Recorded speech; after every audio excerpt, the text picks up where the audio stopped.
नमस्ते दोस्तों, ultra English academy में आपका स्वागत है। मैं हूं दिवेश सिंह। आशा है आप सभी लोग अच्छे होंगे। साथियों, आज मैं एक ऐसे विषय पर बात करने वाला हूं जो कि बहुत ज़्यादा इम्पॉर्टेंट है। आप सभी जानते हैं अल्ट्रा इंग्लिश एकेडमी में अभी बच्चों का एडमिशन चल रहा है। हम लगातार एक नई संख्या तक पहुँच रहे हैं। अभी बीच में कुछ अभिभावकों से मिलना हुआ तो उनमें से कुछ लोगों ने पूछा कि सर, अगर हमारा बच्चा अंग्रेज़ी ना पढ़े तो भी तो उसका काम चल सकता है। वो 12th में है, फर्स्ट ईयर में है, तो वो फिज़िक्स पढ़ता है, केमिस्ट्री की कोचिंग हमने लगा रखी है, हम मैथ की कोचिंग उसे दिला रहे हैं, तो अगर वो अंग्रेज़ी ना भी पढ़े तो भी उसका काम तो चल जाएगा।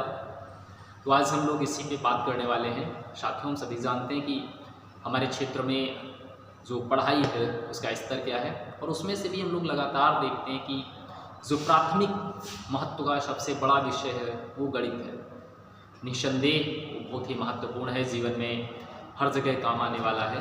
जहाँ गणनाएँ होती हैं तो वो हमें गणित के माध्यम से ही संभव होती है। हमारे जीवन का सामान्य कैलकुलेशन उसी से चलता है। दूसरा, मान लीजिए आपका बच्चा साइंस स्ट्रीम से पढ़ाई कर रहा है तो आप फिजिक्स और केमिस्ट्री को अहमियत देनी भी चाहिए, इम्पॉर्टेंट विषय हैं।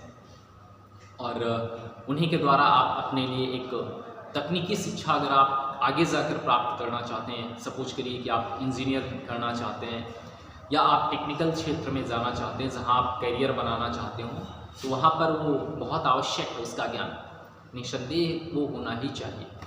परंतु आज मैं आप लोगों को इससे कुछ अलग बताने वाला हूँ। मान लीजिए आप अपने बच्चे को फिजिक्स और केमिस्ट्री, मैथ बहुत अच्छे से पढ़वा रहे हैं, वो पीसीएम सब्जेक्ट के साथ बहुत बढ़िया कर रहा है, लेकिन क्या आप जानते हैं फिजिक्स की उच्च शिक्षा की किताबें अंग्रेज़ी में ही होती हैं। आपको एक बात समझनी होगी कि आपका बच्चा हो सकता है अभी हिंदी मीडियम विद्यालय में पढ़ता है जहाँ पर उसे फिजिक्स, केमिस्ट्री, मैथ ये तीनों विषय हिंदी माध्यम से पढ़ा दिए जा रहे हैं, लेकिन आपको जानकर आश्चर्य होगा कि जैसे ही आप उच्च शिक्षा के लिए जाओगे तो फिर वहाँ हिंदी मीडियम नहीं है। आप बीएससी करने जाओगे, आप उसके आगे की जो शिक्षा प्राप्त करोगे, आप इंजीनियरिंग की पढ़ाई करने जाओगे तो फिर आपको वहाँ की किताबें अंग्रेज़ी माध्यम में मिलेंगी। अब ज़रा आप कल्पना करिए, एक बच्चा जो अंग्रेज़ी में पहले से ही कमज़ोर है, हाँ उसके फिजिक्स और केमिस्ट्री से बहुत अच्छी पकड़ है, परंतु क्या वह वहाँ सर्वाइव कर पाएगा? क्या उसके लिए वह माहौल उसे पीछे धकेलने का कार्य नहीं करेगा? वह उस माहौल में कैसे काम कर पाएगा जहाँ की शिक्षा का माध्यम ही अंग्रेज़ी हो जाएगा? शायद तब उसे अंग्रेज़ी की ज़रूरत महसूस होगी, लेकिन अफसोस तब तक बहुत देर हो चुकी होगी। मान लीजिए आप मेडिकल साइंस की पढ़ाई अपने बच्चे को करवाना चाहते हैं, नीट एंड आप आईआईटी की तरफ जाना चाहते हैं, लेकिन आपको जानकर आश्चर्य होगा कि इन दोनों की बहुत ही महत्वपूर्ण किताबें, जो सबसे ज़्यादा इम्पॉर्टेंट है उसका जो सिलेबस है वह पूर्ण रूप से अंग्रेज़ी में है। फिर आपका बच्चा कैसे वहाँ सर्वाइव कर पाएगा जब उसे हिंदी मीडियम से पढ़ने के बाद अचानक से अंग्रेज़ी माध्यम से किताबें पढ़नी पड़ेंगी?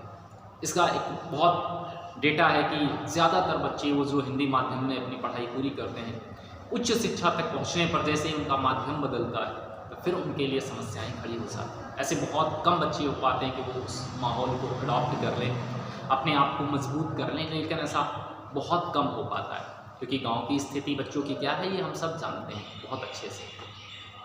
कहने के लिए हम कुछ भी कह सकते हैं, परंतु वास्तविकता से ना आप अनभिज्ञ हैं ना हम, इसलिए आवश्यक है। इसलिए मैं आपसे कहना चाहता हूँ कि भले ही आप बहुत अच्छा सा मैथ पढ़ रहे हैं, बहुत अच्छी सी हिंदी पढ़ रहे हैं, बहुत अच्छी सी आपने फिजिक्स और केमिस्ट्री की तैयारी कर रही है, बहुत अच्छी बात है, लेकिन ज़रा सोचिए, जिस शिक्षा के द्वारा आपका भविष्य बनना है, जिसके द्वारा आपको रोज़गार मिलना है, और अगर उसी विषय में आप कमज़ोर रह गए तो फिर आपका भविष्य कैसा होगा?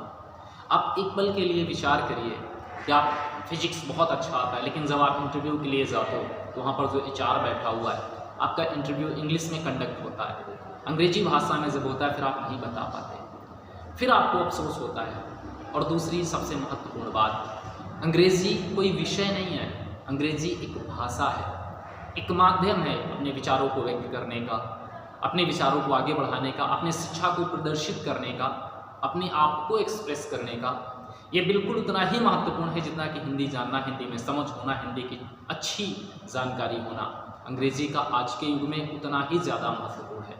अब आप सोचिए कि आप अंग्रेज़ी को क्या एक विषय की तरह ट्रीट करते हैं, उसके साथ एक विषय जैसा व्यवहार करते हैं, या आप उसे एक भाषा के तरीके से सीखने का प्रयास करते हैं। ध्यान रखिएगा, जो लोग इसे एक भाषा की तरह सीखने की कोशिश करते हैं उनका करियर, उनका जीवन सब सफल हो जाता है। परंतु यदि आप इसे सिर्फ एक विषय और परीक्षा में पास करने के लिए पढ़ाई करते हैं तो ध्यान रखिए, उच्च शिक्षा ना तो आपके लिए है और ना ही उज्जवल भविष्य आपका होगा। यह सच्चाई है, थोड़ी सी कड़वी है, हो सकता है आपको कुछ बुरा लग जाए, लेकिन वास्तव में मेरा मकसद आपको ठेस पहुंचाना नहीं, बल्कि यह बताना है कि आज के समय में अंग्रेज़ी एक ग्लोबल लैंग्वेज है, उसका acceptance all over the world है। आपको समझना होगा कि आप इस रेस में पीछे तो नहीं रह जा रहे। आपको समझना होगा कि आज अंग्रेज़ी फिजिक्स और केमिस्ट्री के ज्ञान को तब तक पूरा नहीं माना जा सकता जब तक आप उसे पूर्ण रूप से अंग्रेज़ी माध्यम में ना करें, अन्यथा आपके उस ज्ञान का आपको कोई लाभ नहीं मिलने वाला है। आप वैसे ही सामान्य जीवन रह जाएंगे जितना कि उस विषय को ना पढ़ने वाला एक छात्र रह पाता है। फैसला आपका है, आप क्या सोचते हो? आप अपने विचार हमें कमेंट सेक्शन में ज़रूर बताएं। चैनल को लाइक करना, सब्सक्राइब करना बिल्कुल ना भूलें। यदि आप एक छात्र हैं या अभिभावक हैं तो मैं लगातार आप सबके लिए महत्वपूर्ण सूचनाएं लगातार लाता रहूँगा। हमारे साथ बने रहने के लिए आप सभी का बहुत बहुत आभार। आपका दिन शुभ हो। इसी के साथ नमस्कार, जय हिंद।